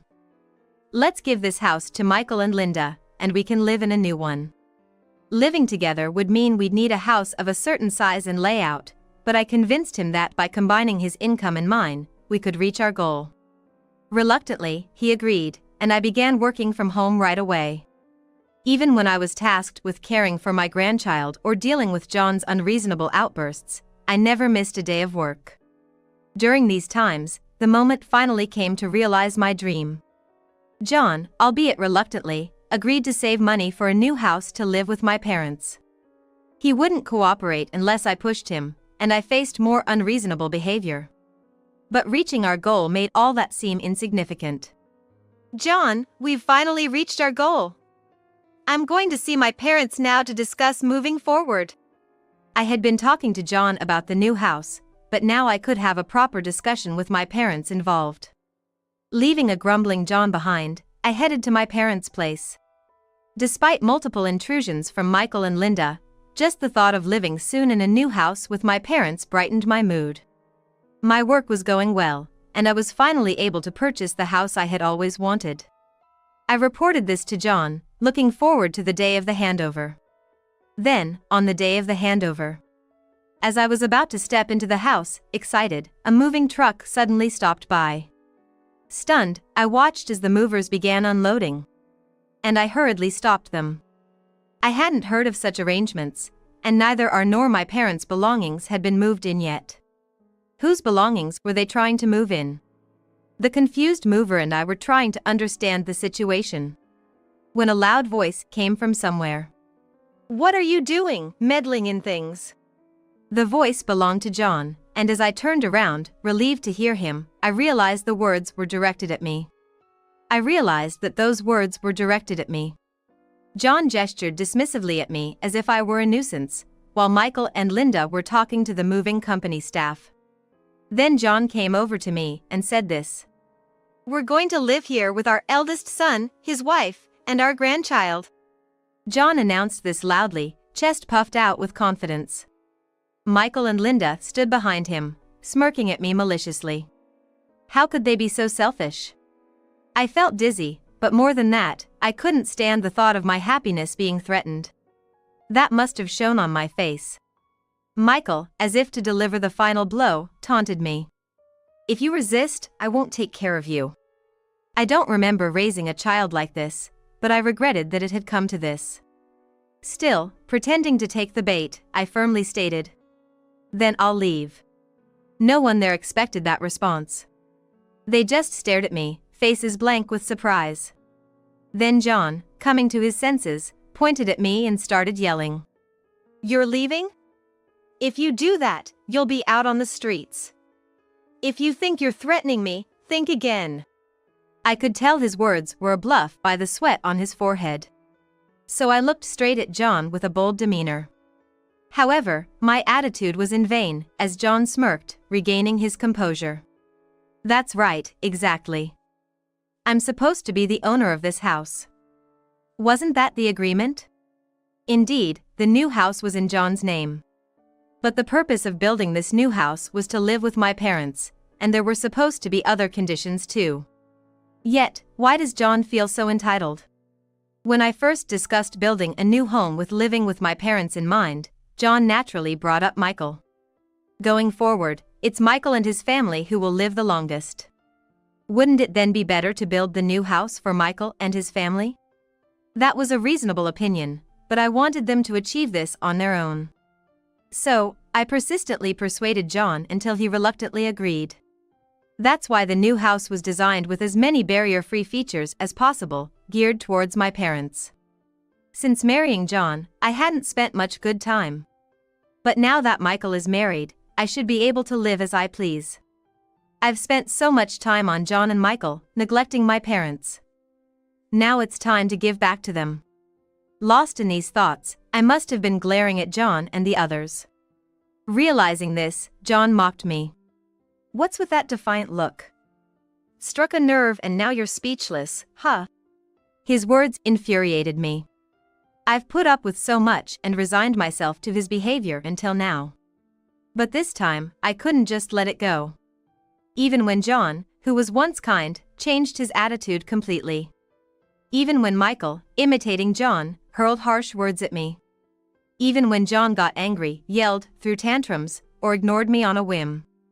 Even when Linda clearly treated me disrespectfully and dumped childcare on me. I had endured all this patiently. But now, it wasn't just about me, it involved my parents too. And to have it so easily taken over like this was unbearable. Fed up, I couldn't hold back anymore. "Enough is enough. This house was supposed to be for me and my parents, and you, wasn't it? Technically, you're the owner, but strangely, the bank account for the payments is only Michael's. Who prepared everything up to this point, huh?" Yes, the condition for building this house was that it would be in John's name. I understood that. It's better for appearances. But strangely, only Michael was making the loan payments.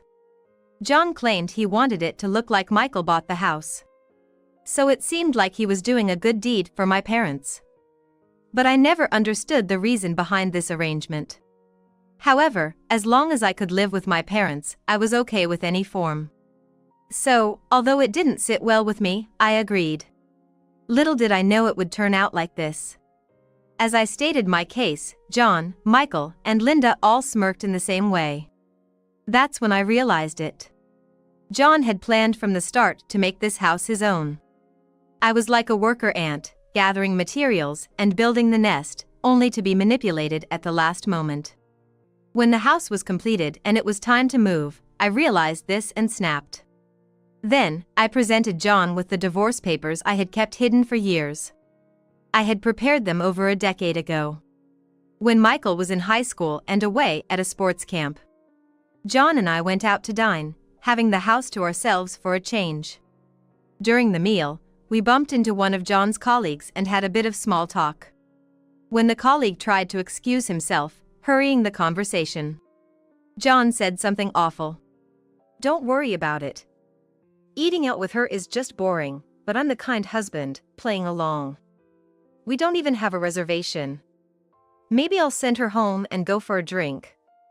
Can't stand looking at her old face. John's colleague left with a forced smile, clearly uncomfortable. I was shocked by the verbal abuse thrown at me in public. Pretending nothing happened, we continued the meal, but I couldn't even remember its taste. The next day, I went to the office to get a divorce form. When I showed it to John, he was momentarily surprised, but then smirked. Nice preparation. You know your stuff. Oh, finally realizing your place, are you? Thought you'd understand sooner, but glad you made it this far. And to think you understand you're disposable, how smart of you. Exactly. You really get it, Mom. Keep working and pay for our house, okay? All three of them, John, Michael, and Linda, laughed at me condescendingly, and Michael snatched the divorce form. He handed it to John, who began filling it out, humming a tune. It was clear from his attitude that John didn't remember anything he had done to me, not just from that night but all the years prior. He might even start claiming he did nothing wrong. After filling it out, John waved the form at me, smirking. I snatched it, quickly put it in my bag, and took out my phone. I opened the recording app and held it up in front of them. Emma, you're scary. Gathering evidence for divorce now is too late, you know. Ignoring Linda's mocking laughter, I confirmed with John. I want no alimony or property division, just don't contact me again. Sure. If you do, I'll hire a lawyer and demand alimony. Yeah.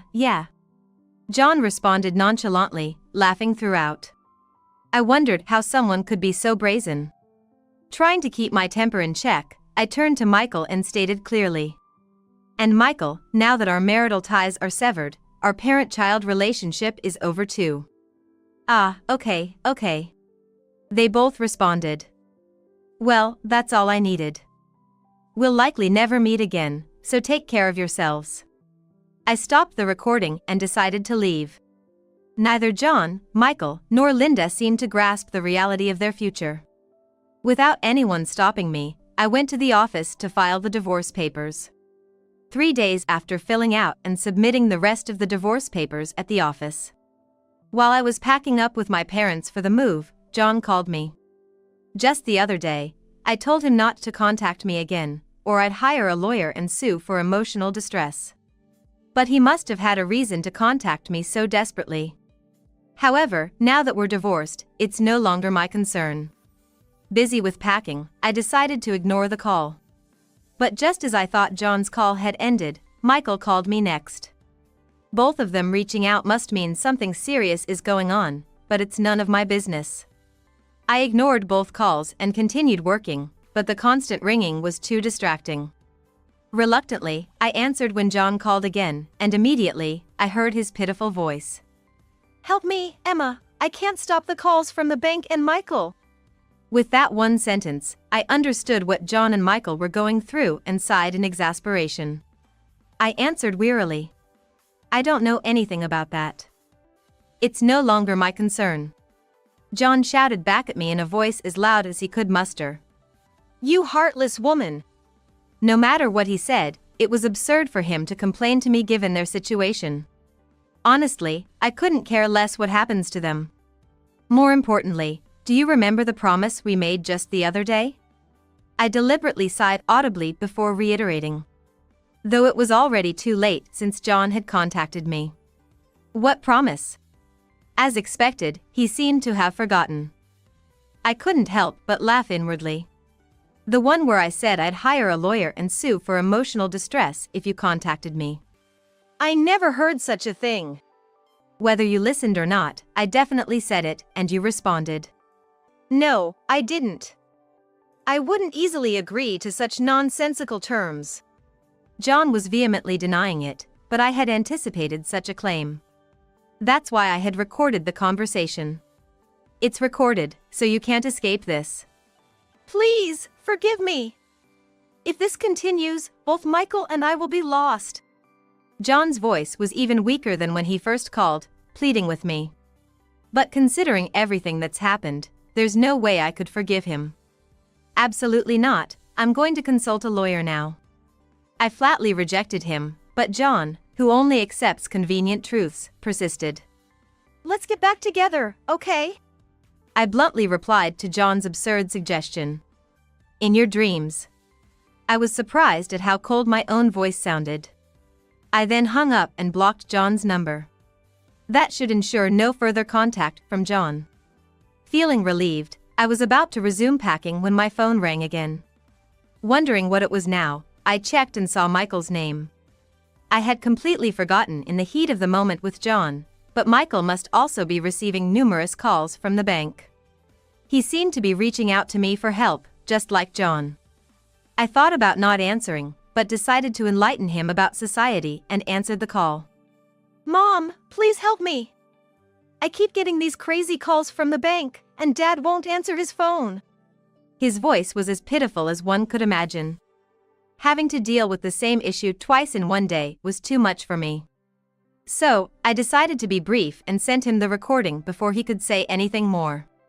Your father is that kind of person. Also, I've just sent you a recording of something important, so listen to it and understand. With that said, don't contact me again. You and I are strangers now. After hearing what I said, Michael was yelling something on the other end of the phone, but I hung up without listening. Then, just like I did with John, I blocked his number and went back to my packing.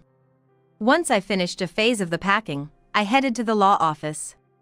I explained the whole situation and decided to sue John, Michael, and of course, Linda for emotional distress. To be honest, considering there's a child between Michael and Linda, I thought about going easy on them. But thinking back to what happened 3 days ago and everything before that, I just couldn't let it go.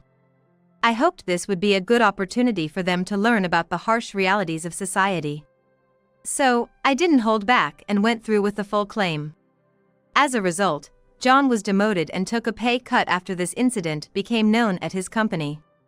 Apparently, it became so uncomfortable for him there that he resigned voluntarily. I heard from my lawyer that he's now juggling day jobs to pay the alimony. As for Michael and Linda, their schemes failing led to a huge fight. Linda even brought up divorce. But with a child to consider and unable to afford the alimony on her own, she gave up on the idea. Their home is probably as cold as ever now. I couldn't help but laugh, thinking they didn't have to follow in their father's footsteps so closely. Of course, Michael ended up getting fired due to the commotion. Now both he and Linda are working multiple jobs, sweating it out to pay the alimony. As for me, I went back to my parents' house and told them everything. We discussed what I should do next and decided I'd live with them. Together with my parents, we're now renovating the house to make it comfortable for the 3 of us. Because of this, we're currently staying somewhere temporarily. Since the divorce, I've been freed from all that mess, and thankfully, my work has been recognized, leading to an increase in my income. From now on, I'm going to work even harder and live a happy life. Being with my parents is now the greatest joy of my life. She's a poor high school dropout from a single-parent home, but she can be useful as a slave. At a dining table laden with delicious side dishes and fresh fish carpaccio, in front of his parents, Leon said with a laugh. I felt my ears burn with embarrassment at such a terrible introduction. There had been moments in our cohabitation when I questioned Leon's attitude. But I had overlooked them, thinking we might become husband and wife. But to be insulted like this in front of his parents was beyond belief. Before I could worry about what his parents thought, they suddenly burst into laughter. What's this, some kind of prank? I didn't know you could joke like that. They said, looking at Leon casually. What? Confused, Leon stared back at his parents. I swallowed hard, witnessing this interaction. My name is Julie Brown. And I'm 33 this year. I've hopped between various jobs, but currently, I'm working part-time at a restaurant. I wanted to work full-time, but since my mother, a single parent, fell ill a year ago, I've had to balance work with her care. Since I care for her after returning from work, these days are quite exhausting physically. But I'm determined to help the mother who raised me. Despite her insistence on going to a facility, I want to spend as much time as possible. Knowing how I feel, she thanks me every day with a smile. Both my restaurant job and caring for my mother are my passions. If I can be useful to someone, I'll gladly take on any challenge. My mother always taught me, be useful to others, and it will come back to you. This philosophy has ingrained in me, and I've dedicated myself to every job. Before I knew it, I was over 30 and starting to think about marriage. I wasn't initially desperate to get married, but recently my mom kept saying, "I'm worried about you when I'm gone." I wanted to find someone nice soon to reassure her. The first thing that came to my mind was a dating app. It seemed popular lately, frequently mentioned in the news. Meeting someone through an app and getting married seems quite normal these days. I was nervous about signing up at first, but it turned out to be quite fun. I was surprised by the sheer number of messages I received daily. However, many seemed to be just for fun, and Leon was probably the first one who seemed seriously into marriage. I'm Leon Miller. Nice to meet you. I first met Leon face-to-face through the app at a certain cafe in New York City. Coincidentally, we lived in the same neighborhood, and he agreed to my suggestion to meet there. When I first met Leon, he struck me as a fine young man with handsome features. He was a year older than me, very friendly and likable. He's a lawyer. A catch by any standard. I wondered why such an eligible bachelor hadn't married yet. Excuse me, but have you ever considered marriage? Yes, but work always took precedence. This time I'm serious about finding a partner, someone sincere like you, Julie. Leon seemed skilled at flattering women. We hit it off talking about his career and our past relationships. Leon definitely seemed to be popular with women. Unlike me with few romantic experiences, Leon seemed to have been popular since his student days. There's something I need to tell you. What is it? I wanted to share my insecurities with someone I might date. I'm actually a high school dropout and currently working part-time in a restaurant due to caring for my mother. I've done various jobs, but if you're okay with someone like me, I'd be happy to keep talking like this. I had never told anyone about my educational background on a first meeting before. But I thought Leon would listen without mocking me. Leon nodded seriously upon hearing her confession. Is that so? You must have faced tough times. But now you're doing admirable work. There's nothing to worry about. Leon's words made me so happy that I was almost in tears. I felt immensely relieved and valued. Realizing that Leon didn't mind my social status or education. Since that day, we met several times, and after 3 months, I took the initiative to confess my feelings to Leon. It was my first time and I was quite nervous. But Leon, to me, seemed like the ideal man. Not because of his profession as a lawyer, but his sincere demeanor in conversations. Seeing his serious expression when talking to me and realizing he treated me as an equal always made me happy. I expressed my feelings to Leon, and when he said, "I love you too, Julie," I felt an immense joy. Furthermore, Leon was already thinking about marrying me, so we decided to date with marriage in mind. The future, spending time with Leon, who was now not just a boyfriend but a fiancé, seemed exciting. I now understood why my friends were always so eager to talk about their boyfriends, even when nobody asked. The joy of being with someone you love is irreplaceable. But at that time, I didn't know that. My relationship with Leon would take an unexpected turn. All right, I'm counting on you for cleaning, laundry, cooking, and taking out the trash. I'm busy working all day, you know. When Leon and I started dating, we decided to move in together quickly, considering our age. We chose an appropriate apartment in New York and agreed to split the rent. Honestly, I wished Leon, who earned much more than me, would contribute a bit more, but I felt it was hard to complain due to my situation. On the first day of us moving in together, I was stunned by his words. Cleaning, laundry, cooking, and taking out the trash.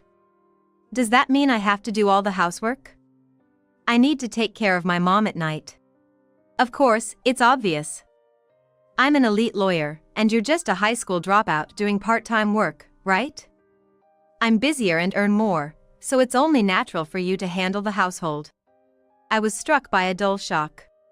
To think that Leon, who had once praised me for being admirable despite being a high school dropout, was now belittling me and dumping all the housework on me. His attitude was 180 degrees different from when he had praised me during my confession. My mind was in turmoil. What's going on? Is this the real Leon? Is this some kind of prank? A whirlwind of doubts swirled in my mind, but if it were a joke or prank, it would be in extremely poor taste. That meant Leon's words were serious. No way, could it be? Was Leon this kind of person all along? Pretending to be solid and reliable to lure women in, only to cast them aside once he's got them. I've often heard that many men stop caring once they've caught the fish, but with Leon, it's beyond that. It's like throwing the fish on the ground and abandoning it. All right, I'm off to work. Please take care of what I said earlier. Leon left for work without even considering my point of view. I felt like I was plummeting from the pinnacle of happiness into the depths of despair, engulfed by a dark cloud of anxiety. Living with Leon wasn't just about being burdened with all the housework. He often went out for meals after work, claiming it was for business. And many times his company was other women. I knew this because he brazenly told me, "I'm going out for drinks with a girl tonight." His attitude seemed defiant, as if he had nothing to hide, but I wish he'd consider how it felt to be on the receiving end. Even if Leon loved me, treating me like a slave since moving in together made me doubt his feelings. Often, Leon wouldn't return until late at night after going out. Usually, I get home in the evening, drop my things off, and then head straight to my parents' house. Fortunately, it's just 2 stations away, but juggling a part-time job, all the housework, and caring for my parent, I was exhausted every day. Leon would occasionally leave for meals without a word, leaving the dinner I made to go to waste. And when he returned drunk, looking at the dinner I had prepared, he said, "What a waste of food! Why did you make this stuff? I thought you were coming home today." Huh? I haven't been coming home for days. Can't you figure that out? Do I have to spell everything out for you? This is what I expect from someone who only finished high school. Despite Leon's lack of communication, he berated me for being a middle school dropout. His words filled me with anger. The reason Leon had never been married must be because he's been deceiving women like this. That's who Leon really is. I was the one who got fooled. But I refuse to be his puppet any longer. How can I get back at Leon? 2 months into living with Leon, I was cleaning his room when I happened to notice his laptop screen open. The messaging app was left open, and a particular message caught my eye. It seemed Leon hadn't read it yet, but there were a lot of notifications. With trepidation, I opened the chat screen. "What's this?" I was shocked by the content of the conversation. Delving deeper into his messages, the more I discovered about Leon, the more I felt a chill run down my spine. I've stumbled upon something big. Alone in the room, trembling with shock and fear, I was glued to Leon's chat screen, taking pictures of it with my smartphone. The next day, Leon invited me to visit his parents' home. I wasn't in the mood, especially after what I had seen, but he had already told his parents we were coming. Feeling it would be rude to cancel now, I decided to go, thinking I would just say hello and then leave. I thought I was dating Leon as my fiancé, but my feelings were complicated. Wondering how to convey my current feelings to Leon and his parents, I headed to Leon's family home. "Hello, nice to meet you. I'm Julie Brown. Leon always takes good care of me." As soon as I arrived at Leon's house, I greeted. When I saw the faces of Leon's parents, I was utterly surprised. Because their faces looked familiar. Julie Brown. Could it be? Leon's parents seemed about to say something, but Leon quickly exclaimed, "I'm starving," so we all sat down at the dining table for now. "Hey, what are you doing? This isn't the time to be sitting. Hurry up and serve the meal." "What?" Leon glared at me as I sat down at the table. His parents were shocked. So was I. Coming to someone else's house and being told to prepare a meal, I didn't know what to do. Of course, if that had been the plan from the start, I would have been prepared, but being suddenly ordered by Leon, I was flustered. "It's okay, we've ordered delivery," Leon's father kindly said, but Leon snorted. "We shouldn't have bothered ordering this stuff. We could have just had her do it." At Leon's words, his parents seemed astonished. Eventually, the doorbell rang, and the delivery person brought some delicious food. It turns out it was ordered from well-known department store. As Leon's parents laid out the tasty dishes on the table, they said, "Let's eat." Leon then began to introduce me again. "She's a poor high school dropout from a single-parent home, but she can be useful as a slave." At a dining table laden with delicious side dishes and fresh fish carpaccio, in front of his parents, Leon said with a laugh. I felt my ears burn with embarrassment at such a terrible introduction. There had been moments when I questioned Leon's attitude. But I had overlooked them, thinking we might become husband and wife. But to be insulted like this in front of his parents was beyond belief. Before I could worry about what his parents thought, they suddenly burst into laughter. "What's this, some kind of prank? I didn't know you could joke like that," they said, looking at Leon casually. "What?" Confused, Leon stared back at his parents. I swallowed hard, witnessing this interaction. "You enjoy saying things like that, watching how we react, don't you? What are you talking about? Don't play dumb. I's funny. You knew we knew Julie from before, and you set up this weird prank, right?" "What?" Leon looked completely baffled. He clearly had no idea what his parents were talking about. Leon's parents seemed to realize that Leon's belittling words towards me were not a prank but his true feelings, and their expressions turned stern instantly. "You really don't know? You spoke about Julie as if she were a slave, not knowing the truth? What do you mean, I don't know? I always speak the truth, don't I?" Needless to say, those words were the last straw. Leon's parents' faces grew even more severe, and they both glared at him. "Julie's mother helped us a lot, you know. Back in Japan." "Wait, in Japan, with Julie's mom?" Leon looked at me, as if asking what was going on. It made sense he didn't know, as I had barely spoken about my past to him. I decided to tell everything about why I knew Leon's parents. You see, I moved to Japan during my high school days. I wanted to explore my potential and work abroad. Of course, my mother opposed it. She said it'd be better after college. But I knew our family was poor and that we couldn't afford my college education, so I went against my mom's wishes and moved to Japan. Leon's eyes widened in surprise as I suddenly talked about living in Japan during high school. My mom eventually agreed and came with me. I studied Japanese hard before moving, but it was still tough in Japan. However, Japan is more tolerant about educational backgrounds, and I managed to find a job. As I hopped between various jobs, I gradually became conversational in Japanese. My mom also learned Japanese on her own, and we lived comfortably. "In Japan, working? There's no way you, a high school dropout, could." But I did. I even started an IT company with some local friends and caught a big break. About 10 years after moving, I had built up a decent amount of wealth. Enough to buy a brand new house with cash. And 3 years ago, I met your parents. Leon's parents nodded deeply at my words. Leon exclaimed in disbelief, "What?"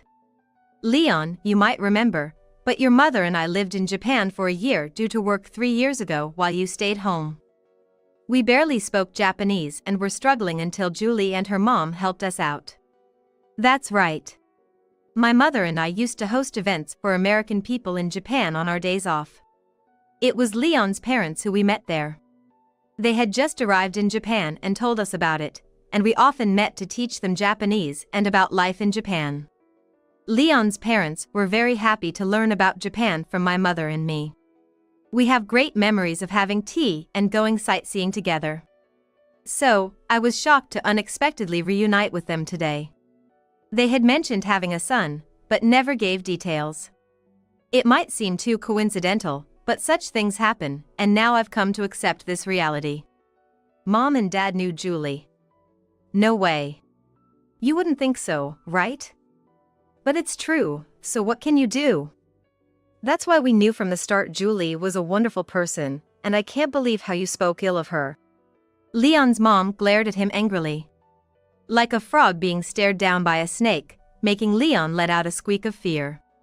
A year ago, my mother's health declined, and we returned home, but I'm still remotely working for the IT company.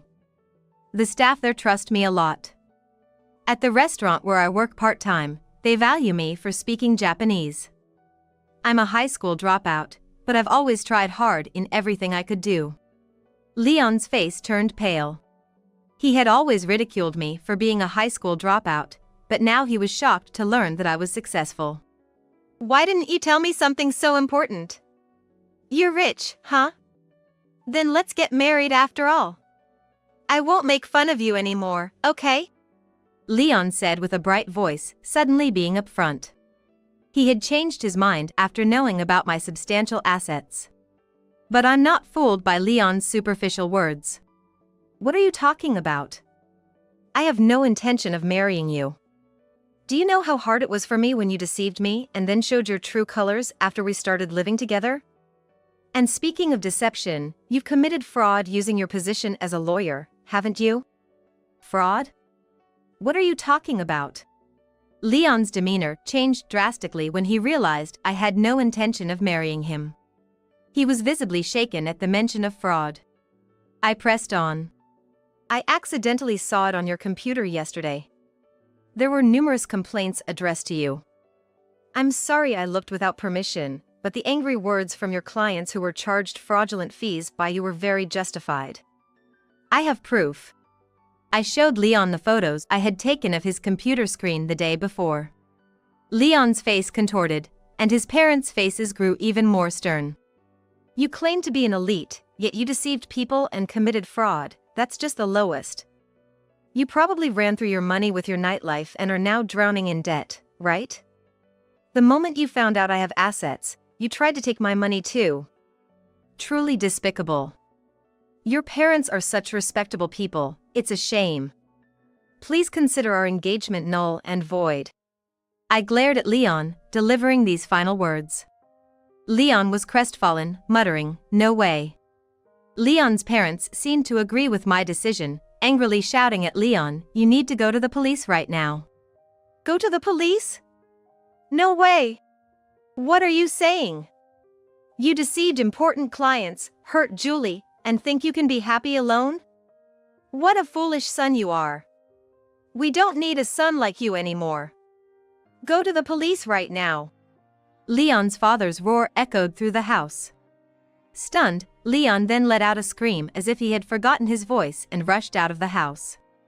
I'm so sorry for our foolish son. What can we do to apologize? Leon's mother said, holding my hands in remorse. No, please, don't apologize. It's also my fault for being deluded while in a feverish state. But thanks to meeting Leon, I'm really happy to see you two again. Thank you. Leon's parents looked down. We then reminisced about our time in Japan, and they expressed concern for my mother's health. They truly are good people. I may have lost a fiancé, but in return, I've gained a wonderful connection, which is a small consolation. Leon, as promised, turned himself in to the police and is currently being questioned. I suspect he was spending money on a woman. He would declare I'm going out for drinks with a lady without any guilt and leave at night. Leon, running out of money, deceived clients with exorbitant fees, trying to escape his debts. Then, he even targeted my assets. He's hopeless. Even if he comes out of police custody, the incident is already known around, and he will likely lose his job. According to his parents, Leon was always getting into fights with friends and was often called out by teachers in elementary and middle school. He even had police trouble due to these fights. It's a mystery how such parents could have a son like Leon, but he's only reaping what he sowed. Leon's parents have decided not to let him back into their home. I also believe that Leon should not be a burden to his parents. He has lost his job and fiancé, and must be in the depths of despair now, but there's no room for sympathy. He should at least pay off his debts on his own. Meanwhile, I continue to stay in touch with Leon's parents. They are planning to visit my family home soon. They want to meet my mother. Though I lost my fiancé, I am happy to have formed such a precious bond. Life, with both work and caregiving, has its challenges, but I want to cherish those who care for me and continue to live positively.